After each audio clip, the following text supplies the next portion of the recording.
गाय असते आई, दुधावरची साय असते आई.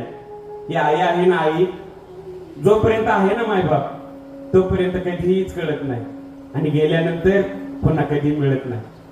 आई शब्दाची किती सांगू नवल आई, पंढरीचा विठ्ठल स्वतः असं म्हणतो विठाई.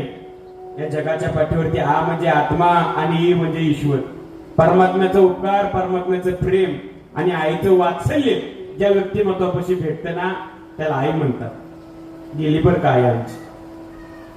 गेल्या वर्षी या स्थितीला आमच्या आईने, आमच्या काकूंनी देह ठेवलेला आहे. एक सांगू, आई किती वर्षाची असू दे, आई 80 वर्षाची असेल ना आणि मुलगा 60 वर्षाचा असेल तरी त्याच्यासाठी दुःखाची तीव्रता तेवढीच असते.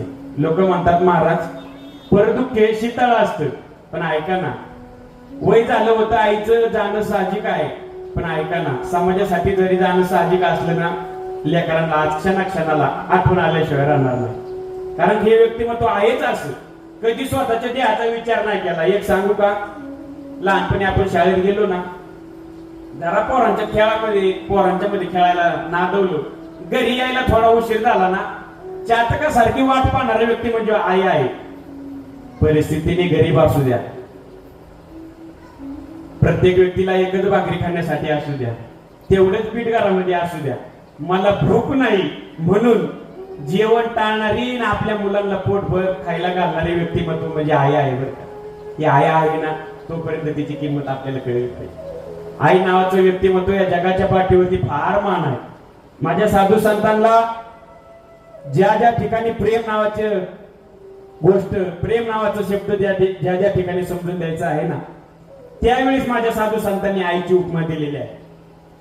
आईचा आणि मुलाचा अतूट नाता असतो. कारण मुलाला जर ठेच लागली पाणी तिच्या डोळ्यात येत असतं. या जगाच्या पाठीवरती आई नावाचं व्यक्तिमत्व अतिशय श्रेष्ठ आहे. बरं का, प्रसंगी आपल्या देहाचा कधी विचार केला नाही, कधीच विचार केला नाही.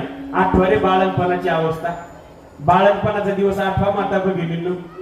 कधी आपल्या बोटाला नख कापताना जर थोडीशी बाळी लागली तर आपल्या डोळ्यामध्ये पाणी येतं. पण माझं लेकरू जन्माला आलं पाहिजे याच्यासाठी वीटभर पोट कापलं तरी त्या दुःखाची तीव्रता पोराचा या ठिकाणी चेहरा पाहिजे जी विसरून जाते ना तिला आई म्हणतात. आठवा तो दिवस, बाळणपणाचा दिवस आठवा. डॉक्टरने स्ट्रेचर वरती ठेवलेला आहे आणि त्या स्ट्रेचर वरती ठेवलेला असताना काहीतरी अडचण आली. नाळ बाळाच्या या ठिकाणी गाळ्याला पूर्णपणे वेढलेला होता. डॉक्टरांनी सांगितलं, तुम्ही कोण?